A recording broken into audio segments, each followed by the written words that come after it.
Hello, everyone. This is Keisha Johnson with the owner of Citywide Specials Realty. I wanted to come and talk to my potential first-time home buyers and to all that are interested in gaining and knowing more information about the world of home ownership. First of all, I would like to say my name is Nikisha Johnson. I'm a realtor here in Houston, Texas. I'm a native Houstonian, born and raised here in Houston, Texas, Sugarland, Texas. I would like to say that I am a homeowner, a mother, a daughter, and a community volunteer.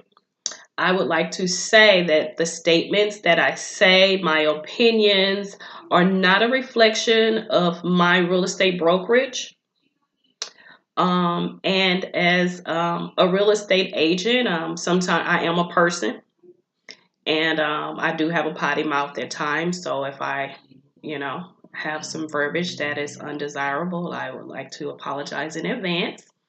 But I just wanted to make this video, just kind of like in my own personal opinion, being a real estate agent. I just wanted to talk about some things, and I'm probably going to post more videos just talking about things that are not discussed in the world of real estate quite often, things that I think that should be discussed. And I just want to stress that these may not be the opinions of, my brokerage of which I represent. So with that being said, let's get started. Today, I would like to talk about homeownership and the HOA as it relates to the laws and authorities of governing the homeownership and what we have here in Houston, Texas. And I'm going to be speaking from that perspective because I'm very cognizant of, people may be from all over the world. So this may not be a reflection of what's going on in your city, your town, or your area. So everything that I say is going to be specific for Houston, Texas. So when I talk about 311, 311 is what we have is the city of Houston helpline. Just dial 311 on your line. They're going to say, hey, city of Houston, how may I help you? And that could be anything from water to the government. I'm sorry, guys. I'm just getting over a cold. So I'm going to be coughing a little bit and probably drinking. But yeah, 311 can mean anything dealing with the city. So today it was something that occurred to me talking with one of the 311 guys that come out and kind of patrol the neighborhood in the community. And we just really had a really long discussion, which led me to say, you know what, I really want to do a video. I really want my homeowners to be aware of what's going on. And I just want you guys to be aware that you can call 311 as it relates to things going on in your community. And basically, I want to stress the power of the HOA. A lot of my homeowners, when they buy, the HOA fees and the HOA, and what do they do? The HOA is very important in the fact that, first of all, you pay into it. When you buy this house, most people just want the nice, new home, and very few take into regard that you are paying into an organization, you're paying into a private entity for them to govern this community. I always try to make sure that my homeowners get a copy of the HOA dues and regulations, dues and restrictions. That is important. You want to know if you're purchasing a home in a community that is going to have a problem if you walk your dog. A community that is going to have a problem if you paint your front door pink, black, purple, or brown. You want to know if you are buying a home in a community that is going to have a problem if you change your oil in your driveway. Because, of course, anybody is going to say, hey, I bought this house, I can do what I want to do. Well, not in every instance. When some builders build a home in a community, they build it in a community which sometimes is called a master planned community. And that means exactly what it is. We have a gas station that looks a certain way. Our homes look a certain way. Everything is master planned to be a certain way for the life of this community. So no, you cannot come in and put a purple door into a community that the master plan is all the doors are black. And it's the same for almost every community unless it does not have a HOA. Example, my community. I live in a community of patio homes, but the master plan are cottages because every home is not per se a patio home. So some homes have a different design, but the overall master plan are cottages. So the point is every home should have a cottage-like theme, color, design. So when you go to redo that house, no, you cannot redo that house in, hardy, going vertical or something. It has to keep the same cottage design. You cannot change and remodel that house to be, contemporary if it doesn't have the cottage theme to it. That would be a violation of the homeowners association. And we're talking about, this is an older community. So homeowners associations are there for a reason, to keep up the design, to keep up the cleanliness of the community is the most important thing. No, you probably, you're going to have a problem. Some community HOAs are a lot stricter than others, but for the most part, they're there to keep the community clean. What does that mean? No, they do not want you to turn your home into a hoarder home. No, they do not want this home to be a junkyard, full of cars and motors and things in the yard. And ultimately, you don't want those things either. Being a homeowner, some homeowners think, hey, it's my house, I can do what I want to do, but they have no regard for the neighbor or for someone that wants to buy in that community. If I'm driving through that community and I'm excited and I want to buy, but I pass by a house full of hoarders, trash outside, which may be, treasure to someone else, but from the outside looking in, it may be trash to me. That's going to deter me from purchasing. And if it deters me, it deters a lot of other people, and therefore the value of that community goes down. So that one house has affected a whole lot of other things. But that's why the HOA is in place, just to ensure compliance, ensure that everybody is following the rules to the bare minimum. And the way that looks is sometimes they contact what we call here in Houston is 311. 311 is the little city workers that drive around in the white cars. They're not officers per se, but they do have the authority of officers if they need to flex their authority in that capacity. But their main job is just to enforce the HOA rules and guidelines and things like that. So if the HOA have a problem with cars being in the driveway or being parked improperly or some things that are going on, they will usually contact, the city or the 311, and they will come out and issue you a ticket, put something on your car, or put a letter in your box, or sometimes they will even knock on your door and just have a conversation with you, because a lot of it is about, hey, I didn't know that my grass grew up to 14 inches and that's a violation of this community. Or I didn't know that, my car having a expired sticker and registration was a violation, because I've never had that happen to me before. So now, I'm aware. So they will give you a warning or just kind of, politely let you know what is going on and what needs to be resolved. Now, of course, if those issues are not resolved and the problem escalates, then we'll talk about that a little bit more.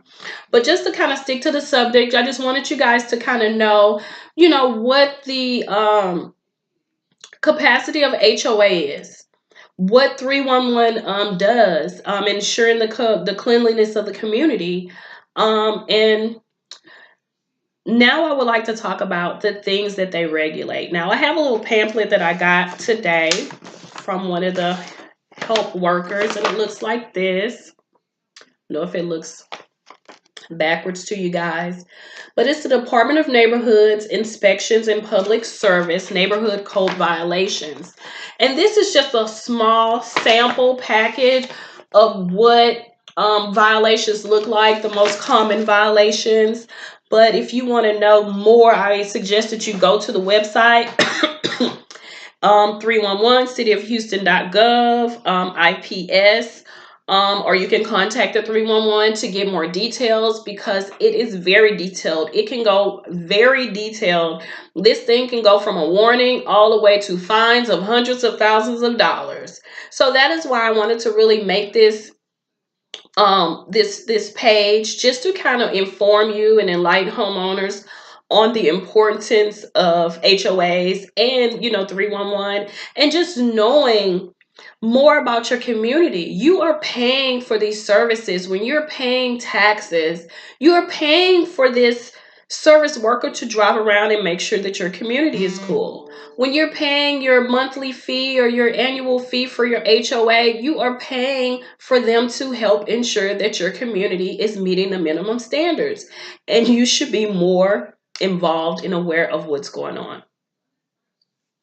So, some of the things that are regulated are overgrown lawns, as we discussed. And usually it's just about, hey, yeah, you haven't cut it in a week. Okay, fine. 3 months, now we have a problem. I'm going to have to, issue you a warning. And if that is still not taken care of, then, hey, there may be a fine of anywhere from $50 to $1,000, and it can go up. So you see those areas of overgrown grass or abandoned lots. When the city has to come out and cut that grass, that fine can be ginormous. And the reason being is because the coordination, paying administrators, the administrative fee to go through the process of scheduling the city of Houston lawn service to come out on Thursday at 3 to cut this lot, and how large is the lot, and how many workers is it going to take, and how much gas do we need, and trash bags, and then if we have to do this in another 6 months and coordinate these types of things, and of course get it approved by the judge or by the city of Houston, and these are tax dollars, and it could cost almost $4,000 to cut a lot just because you abandoned it. So this is another reason why I'm wanted to make this YouTube page, is to just really talk about the importance of taking care of your property, maintaining, and staying aware of what's going on in your community. So we have overgrown lots, we have property conditions, excuse me, such as dangerous buildings. As we know, abandoned buildings, the city will come and tear them down. The last thing we want is for someone to live in an abandoned building, hurt someone, or if there is a decapitated body, or just anything that's gonna cause harm to the general public. That is why these workers are here, to ensure the cleanliness and the safetyness of the community. So again, it results in a fine of the homeowner, giving them a warning, letting them know, hey, this is not safe. You need to either board up or tear down this property. If that's not done, you get a fine, you get a warning, and eventually if the city has to tear it down, they will, and you will be charged a fee to do that. Same thing if the property is getting rats, whether you're living in there or you're not. If it's just becoming a nuisance, if there are rats going in and out, it's a health hazard to the neighbors or to the community. Same thing, you could be warned, fined, and eventually taken to court. Things such as stagnant water and trash, and people, just raw sewage, being available on your property, that would, create, of course, a property or hazard, or, or anything like that. These are reasons for fines. And this is the reason why these workers drive around the community. This is the reason why HOAs drive around the community and just kind of ensure that the cleanliness of it. So those are some of the things we talked about, the junk cars and tires and boat trailers. Now, excuse me again, guys. I told you I'm just getting over, I don't know what it was. But anyway, talking about when you do buy in a community, and say you are a boater, or you are a person that do extracurricular activities, these are things that are going to be important that you talk to your realtor about, talk to the HOA, and just kind of be aware of. You want to know what the HOA guidelines and bylines are. The last thing you want to do is purchase a home in the community and you own a boat, and they do not allow boats to be stored on that property or in the driveway. Now you have a dilemma. now you're receiving fines or notices and things like that to remove your boat from the property. So those are things to be aware of. Dead trees, knowing when to put out that heavy trash. A lot of people just assume, hey, I'm renting a house here, or even homeowners. They have tenants that are renting the home, they move out, they just leave all the trash, the things that they're not going to take with them to the next property, they just leave it on the curb and they think nothing of it. Well, sometimes the homeowners are aware, sometimes they're not. But the point is, if it's not heavy trash, that is a fine. That is a violation. That's almost like dumping, on a vacant or private property in. So those are things to be concerned about. So we here in Houston, we have heavy trash days, and we also have tree days. So sometimes people cut down their trees. They know, hey, it's tree day on Monday, so over the weekend they will chop down and cut down their trees and stack them for the city to come out, and of course they will take them up at that time. Same thing with heavy trash. It's a cycle, and in my community, it's every other month. 1 month is for trees, the other is for heavy trash. But I believe every community, I know the city of Houston, we have dump sites. We have sites where you can go and take these items any day during the week. Of course, you need to check the website or contact the 311 to find out the exact dates and times that you can drop these things off. And I think it's just a matter of proving that you're a homeowner and your driver's license, and you can take your heavy trash or tree trunk items to the city waste site to dispose of these things. Other things such as broken fences, the HOA regulates these things. Bandit signs, putting a sign in the yard, garage sale. Okay, great. But you have to remove that sign when the garage sale is over. Abandoning that sign, leaving that sign there could result in a fine or a warning. So yeah, so these are just some of the things that I really just wanted to touch on and talk about, and kind of make my homeowners aware of. And also, I would like to talk about the no trespassing signs. Some homeowners, um, or maybe are not aware that posting a no trespassing sign carries a lot of weight, and it is exactly what it says. No trespassing, meaning this is private property, you are not welcome here. And some authorities cannot um, go on that property. Maybe they can knock on the door, but they cannot go any further. These are things to be aware of. Certain paints, if you paint your home a certain color, or if you put certain colors on your property, these are no trespassing paint colors as well. So these are just things that I have been made aware of, and how it has a lot of authority. I had an incident where a neighbor, dumped trash on my property, and unaware, of course, I contacted the authorities, but I was unaware that this is a felony.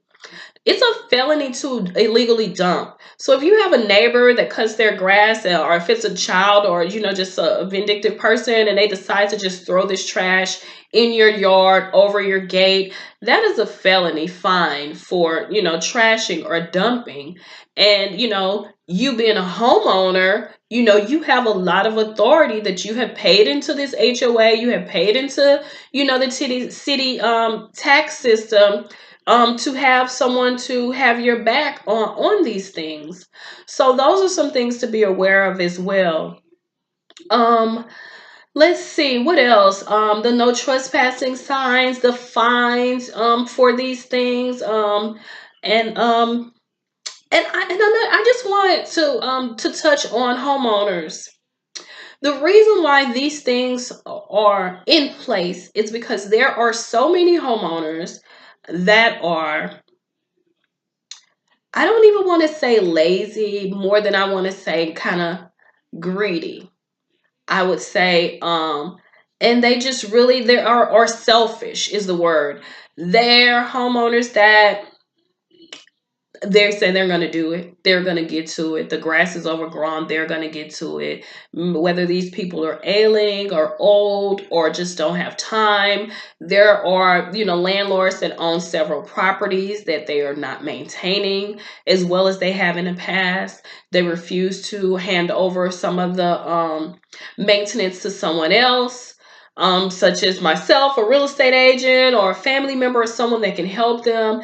And in that regard, they're selfish. So a lot of times, these are the mindsets of people that get caught into these fines.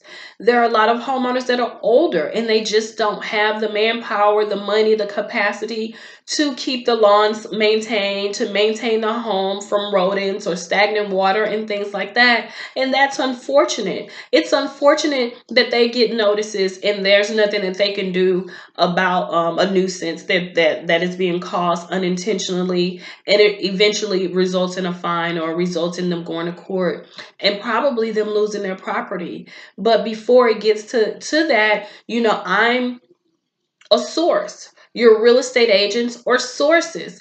Contact your sources. Find out what your options are. The rule of thumb is if you cannot afford to repair that property, it is time to sell. That is the bottom line.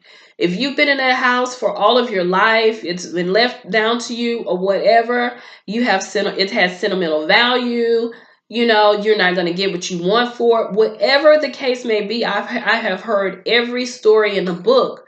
But the point is, are you going to lose your property? Or are you going to be fined and have to pay out of your pocket when you could have been ahead of the game, sold the property, used the proceeds to at least have a soft cushion to land versus the latter? And a lot of people choose the latter. They're the people that end up in court. They're crying because they have no place to go. The city has billed them $100,000 because they had to tear down the property, or they had to exterminate or cut down the grass or cut down the trees just because the person didn't have the capacity to do so. In those instances, I say sell. Do something about it. There's no magic thing or entity that's going to come in and swoop in and take care of these things and make your home all right and livable for you again, without any money out of pocket. It's just unrealistic. And again, this is my passion. This is the reason why I became a real estate agent, is because I saw these things, in my family. I saw property being passed that wasn't maintained. But, if someone else wanted to maintain it, it was a no, or, it was a selfishness. And as a result, the property got what? It got dilapidated. The city came in and took it away from them or whatever. They're paying money just to maintain it. But they would rather do that. Excuse me.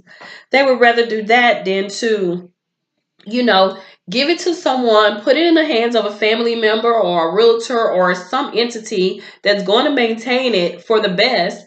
And if they walk away with a few $1,000, then so be it. Versus me having to pay out a few $1,000.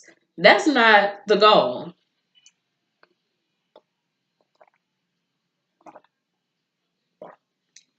So that's really what I wanted to talk about. And I guess the takeaway um would be is that you are paying into these systems, into these entities, whether it's the city, whether it's the HOA, and get something from it. I learned the most. I feel like I've been a real estate agent all my life. My mom was a realtor, so I was able to see it from an early age, go, house hunting with her, and then growing up into it and becoming a homeowner at a young age and having investment properties and, doing a lot of failing, which was, I was learning. And that's what gives me the experience that I have to be able to guide people on the path of homeownership. So I tell my young people and I tell my women, go to your HOA meetings. I learned so much from going to my community meetings. Yes, they're once a month. No, you don't have to go every month, but go. Know what's going on in your community. I learned my biggest lesson when I went to a meeting, and what happened is there was a home that was maybe I don't even want to call it like a drug home or something. It was just a nuisance. There was something going on with this property. It was a rental property. And that's again about being connected with the community. The HOA knew immediately when the homeowner moved out and when the renter moved in because they saw the activity that surrounded that area. They noticed when the break-ins started. They noticed when the junk cars started piling up in the driveway. When, the street traffic changed. Now they're speeding and now there's, erratic driving. All of these things were being taken a note of, but you would only know about it if you were a homeowner and you went to these meetings. So these things were discussed in detail at these meetings. So being a renter in this community, and I just imagine that the person that rented this house was a parent that was a working parent, and she probably had adult children, or he had adult children that were doing a lot from 9 to 5. When that parent got home, they probably saw very little of the activity that was going on, and they were oblivious to it. Those are the things that I imagine, because most times that is what's going on. But again, this is the importance of home ownership. It gives you so much power, so much authority to know what's going on. So in these meetings, it was discussed what was going on, what was the activity. There were cameras that were placed. There were patrols that was patrolling this property. All of these things were going on. There was a whole surveillance that was going on, which made me come home and make my family aware. Hey, don't go on this street. Hey, be aware of this. You don't want to get caught up in this entrapment, because this is what's going on. So of course, eventually those people were busted and XYZ happened. But had I not been aware, how do I know if, I would have been driving down that street or speeding that day or whatever. But, being privileged to the information of being a homeowner, this is what my fees are paying for. And in the back of my mind, I always think about the child that was shot dead in the street, and it's kind of like being a homeowner could afforded you the ability to be aware of what was going on in that community. We don't know if there was already a surveillance. We don't know if there was already something surrounding, a source that could have been avoided had you gone to the meetings, had you, known what was going on in that community, so that you can make your family members aware. Hey, don't go to that house, or don't go drive or walk down that street. Take us a different route home from school, because something is going on. And to have this information that you're paying for every month, free information is important. Or if there's a series of break-ins in the community, you don't want to be the last one to know. Now that your house has been burglarized, now you want to go to the HOA meetings, throwing a fit. And it's like everybody's sitting in the HOA meeting like, yeah, where have you been for the last 6 months? We've been knowing about this. Had you been here for the last meetings, you probably could have avoided it. They're not going to say that, but it's on everybody's mind when they have the mulled over look. But again, you are paying for this information. You're paying to be a part of this organization. At least go and make yourself aware. At least go and say, hey, I care about what's going on in my community. And lastly, I want to talk about